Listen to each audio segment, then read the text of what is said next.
Good morning. Welcome to Grand Valley Church Online. My name's Brian, and I'm glad that you're here with us for our online-only service. Today, this isn't exactly how we had planned and hoped things would be. We had intended for this today to be an in-person and live stream service, but instead this is a pre-record service.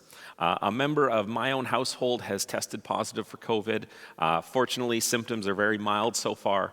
But because we're all going to be self-isolating, I'm here earlier in the empty building just by myself recording today's service for you. So things will be a little differently. And one of the things I'm going to do is I'm just going to dive right into today's message. Last week, we started a series called Your Failure Is Not Final. And the reason why we started this series and the reason why we started a new year with this series is sometimes we look at the last year and we think, man, that year just kind of sucked. Maybe 2021 was a year like that for you where you're just glad to have it behind you. But the truth is that just because we've moved to a new calendar year doesn't mean that everything from the past year has just stopped with it. In fact, all the things of the past year that bothered us, many of them will still carry with us today. And so we're starting this series where it's called Your Failure Is Not Final, but it's about more than just failure. It's about dealing with grief, it's about dealing with loss, and all these pieces together of understanding that it is not the end of the road when we fail. Because the reality is, failure in life is unavoidable. It's going to happen to us, and we have to decide, what are we going to do next? And so last week, we started this series by talking about this key principle of saying, when you fail, let yourself grieve. We have to let ourselves feel what we feel, let ourselves feel our emotions and understand what is it maybe we have to process? What is it we have to work through? What is it that we need to let ourselves grieve about in order to move forward and in order to learn from what has happened?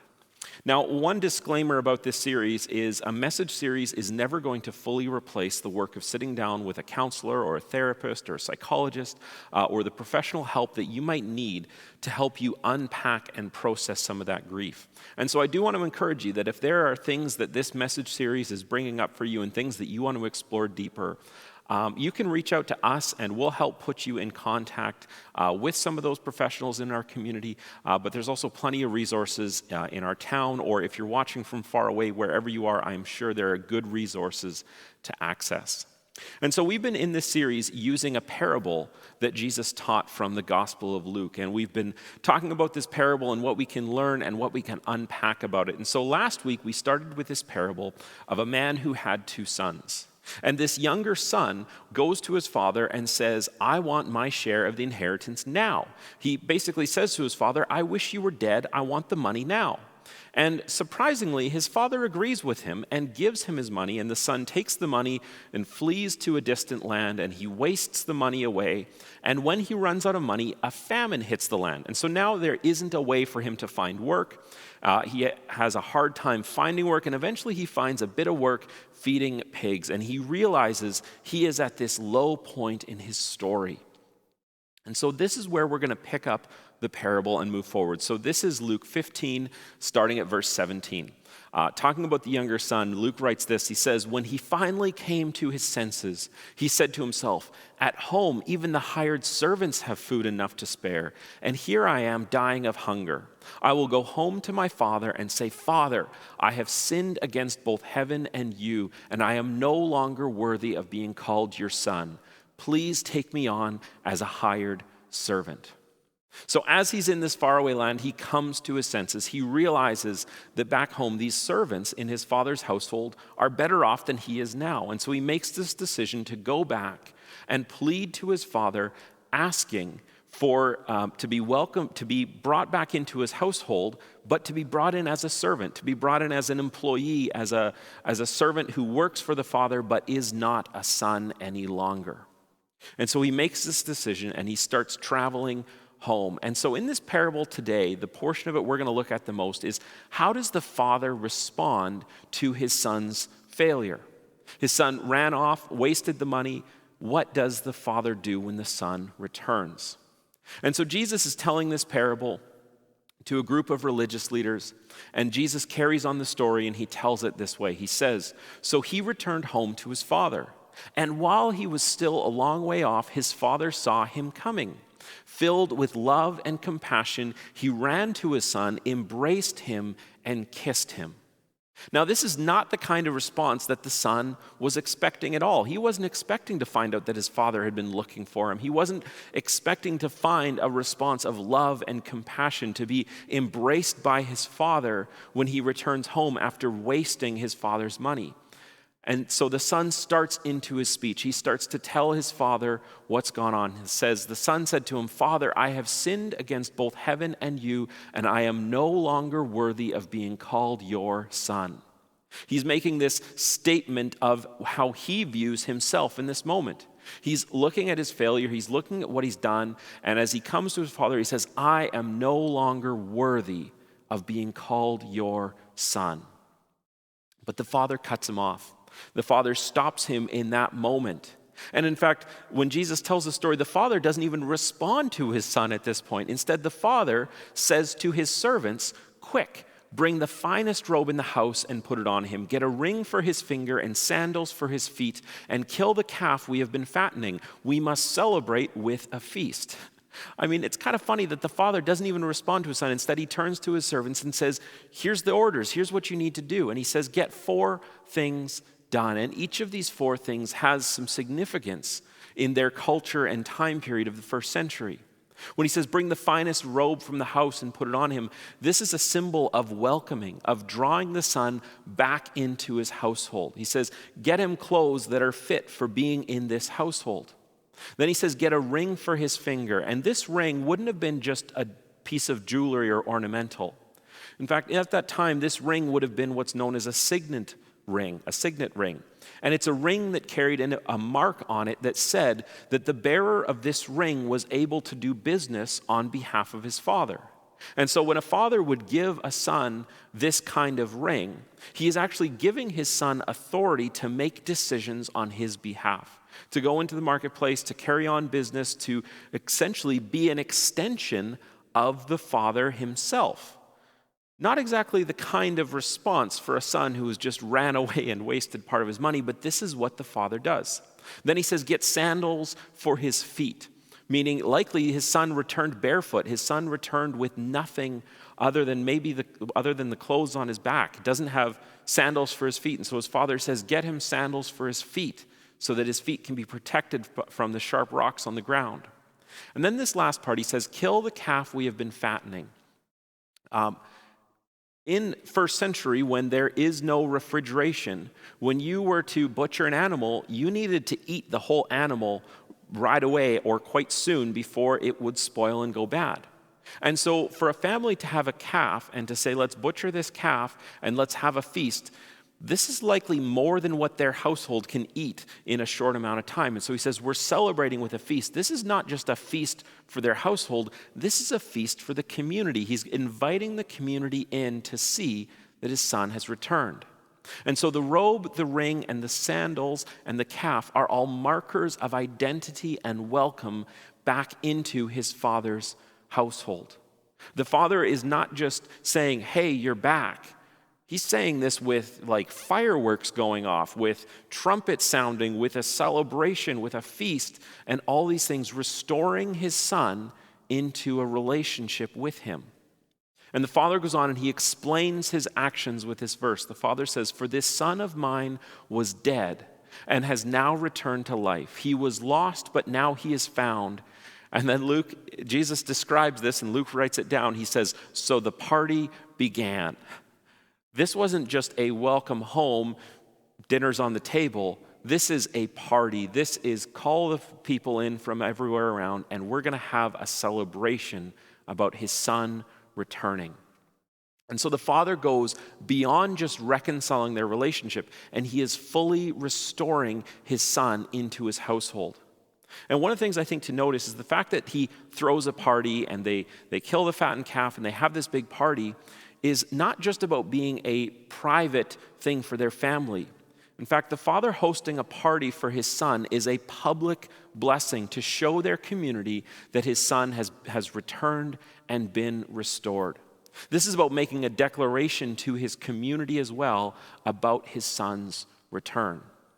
And so each of these things in the Father's response is not what we would expect. It's not what you would expect after hearing the first half of this parable. Because what Jesus is pointing out is that his Father's response to his Son's return is an overwhelming grace, mercy, and love that is bringing healing to their relationship between Father and Son. See, when the Son said to his Father, "I want my inheritance now," he was essentially disowning his Father. He was cutting off the relationship between him and his Father, and he flees, he leaves the land, wastes the money. And when he comes back, remember, he was asking to say, "Take me on as a hired servant. Let me just work in your household along with the other servants and not be considered your son." But the Father restores him and brings this healing into their relationship. Now, one of the things we know is that every parable is a story with a lesson inside of it. Jesus often taught with parables because parables have this way of communicating something through a side door that we would refuse if it was said directly to us. And so if we went back to the beginning of Luke 15 and we say, what's the setting? What's going on in this moment? Well, Jesus had been asked a question by a group of religious leaders about why he spent time with the people he spent time with. Why did Jesus dine with people who were tax collectors and sinners and notorious for not following their law and their customs and their way of life? And Jesus, in his response, tells three parables. This one of the son who runs away, that we sometimes call the prodigal son, is the third of these three parables. And even that term prodigal is one that we have added to the text, that we have added as a heading and a description on this parable. And we tend to think that this term prodigal means to leave and then return. But the word prodigal actually doesn't mean anything about leaving and returning at all. In fact, the word prodigal means to act with reckless, wasteful, extravagant, exuberant ways. And so we would say this is a prodigal son because he was reckless and wasteful with his father's money and with the responsibility he had as a son in his father's household. But the reality is this parable is also a story of a prodigal father, of a father who, by the standards of his time period and the standards of his community, was reckless and wasteful and extravagant in how he welcomes his son back by giving him a robe, by giving him a ring that is not just jewelry but conveys ownership and authority in his household, by giving him sandals and killing the fattened calf and throwing a celebration. The father in the parable is acting as a prodigal because of this exuberant love that he wants to show to his son to restore his son back into a relationship. Now, Jesus told this parable to a group of religious leaders, and he doesn't end the parable there. In fact, it goes on for a few more verses. And so Jesus carries on the story, and he says this. We're at Luke 15, starting at verse 25. "Meanwhile, the older son was in the fields working. When he returned home, he heard music and dancing in the house, and he asked one of the servants what was going on. 'Your brother is back,' he was told, 'and your father has killed the fattened calf. We are celebrating because of his safe return.' The older son was working when this happened, doesn't see his younger brother returning. And in fact, he doesn't go to his father. He goes to the other servants and says, 'What's going on? What's with the music? What's with the dancing?' And he finds out his brother is back. And Jesus carries on. He says, 'The older brother was angry and wouldn't go in.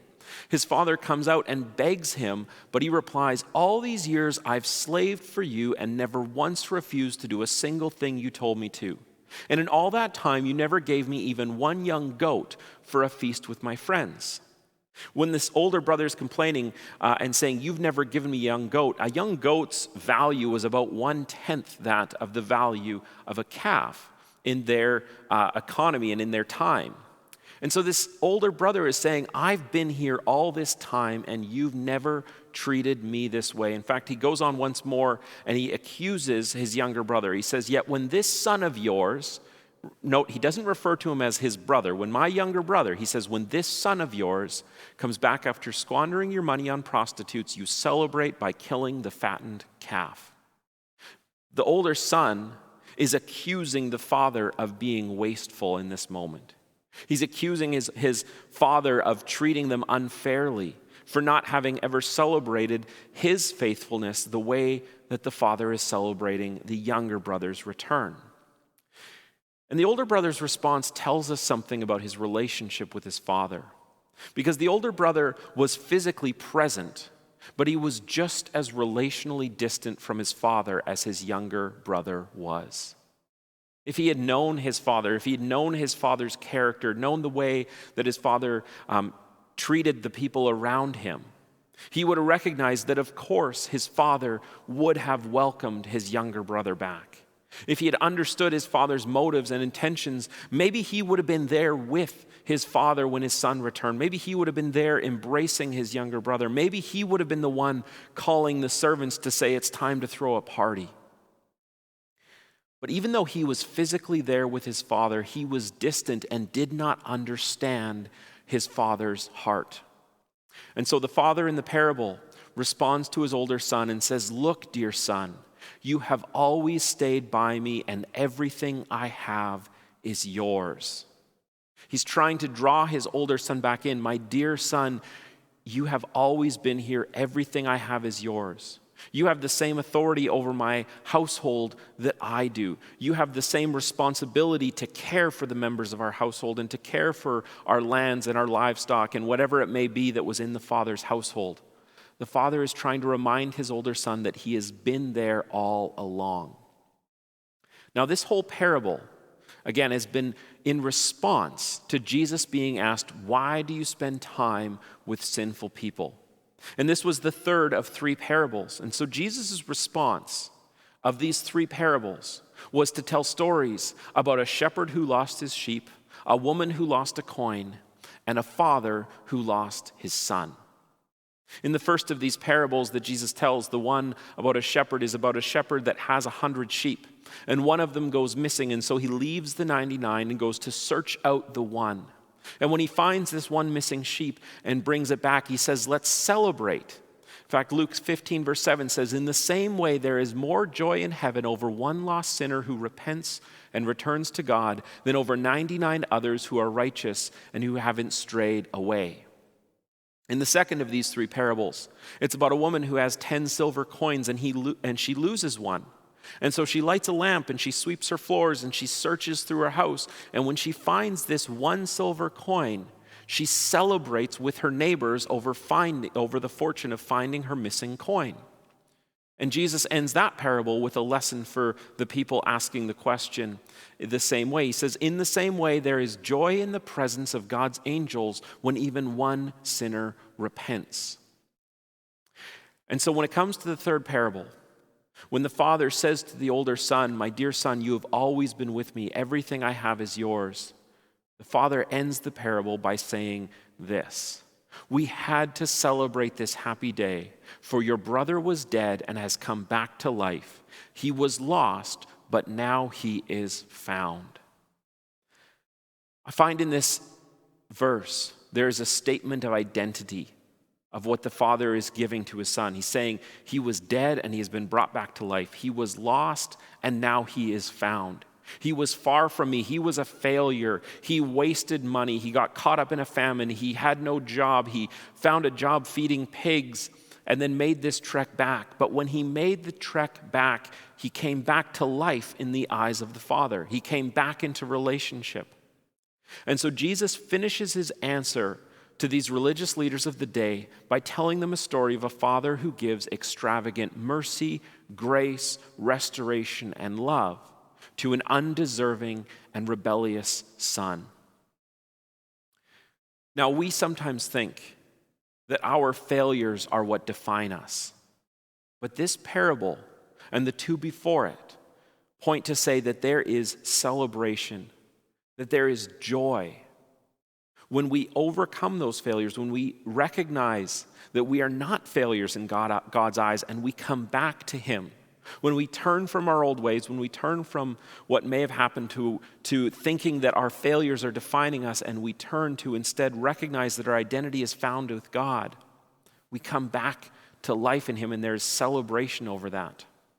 And so I think there's a subtext also happening in these three parables, that these parables are not just to say this is how God is, but these parables are also a critique of the religious leaders. In fact, I think he's criticizing the religious leaders for their rejection of anyone who couldn't live up to their standards. And on top of that, Jesus is declaring God's love for everyone. Jesus is declaring that even those who we think is far from God is not. The message of this parable is that no one is beyond the reach of God's love, mercy, grace, and redemption. See, when we fail in life, when things happen not the way that we want them to, when we make mistakes or maybe things just don't turn out, and we experience the grief and the loss of that, Jesus wants to meet us in the midst of that. Jesus wants to meet us in our losses, meet us in our grief. Because what he wants to tell us in that is that we are not defined by our failures. Our failures no longer define us when we choose to find our identity in Jesus Christ. When we find our identity as the son who maybe was a prodigal, as the child of God who wandered far away, or maybe never was near in the first place, but when we choose and we recognize that our identity is defined by who God says we are, we will no longer be defined by our failures. In fact, the message of this parable is that we can choose to be like the younger son who discovered the loving embrace of his father.